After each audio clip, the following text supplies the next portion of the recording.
അതിനുശേഷം ഞാൻ മുടിയെല്ലാം ഇങ്ങനെ ഈരി കൊടുക്കുന്നുണ്ട്. നമ്മൾ മേക്കപ്പ് ചെയ്യുന്നതിന് മുൻപ് മുടിയെല്ലാം നന്നായിട്ട് ഇതേപോലെ ക്ലിപ്പ് ചെയ്ത് വെക്കുക, ഇല്ലെങ്കിലും ഫ്രണ്ടിലോട്ട് വരാനുള്ള ചാൻസസ് ഉണ്ട്. ഞാനൊരു ക്രോക്കഡൈൽ ക്ലിപ്പ് കൊണ്ടിട്ട് 2 ഭാഗത്തും ഇങ്ങനെ ക്ലിപ്പ് ചെയ്ത് കൊടുക്കുന്നുണ്ട്. നമ്മൾ മേക്കപ്പ് ചെയ്യുന്ന സമയത്ത് മുടി വന്ന് നമ്മൾ ശല്യപ്പെടുത്താണ്ടിരിക്കാൻ വേണ്ടിയിട്ടാണ് ഇങ്ങനെ ചെയ്യുന്നത്.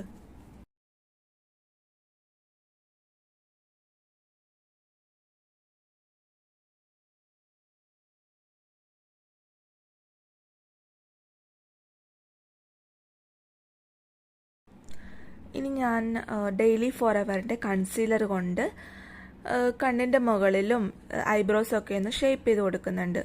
ഡെയിലി ഫോർ എവർ നല്ലൊരു ഫുൾ കവറേജ് കൺസീലറാണ് കേട്ടോ. ബ്രൈഡൽ മേക്കപ്പ് ചെയ്യാൻ നിങ്ങളൊരു ബിഗിനർ മേക്കപ്പ് ആർട്ടിസ്റ്റ് ആണെങ്കിൽ അഫോർഡബിൾ ആയിട്ട് നമ്മളുടെ കയ്യിൽ കരുതാവുന്ന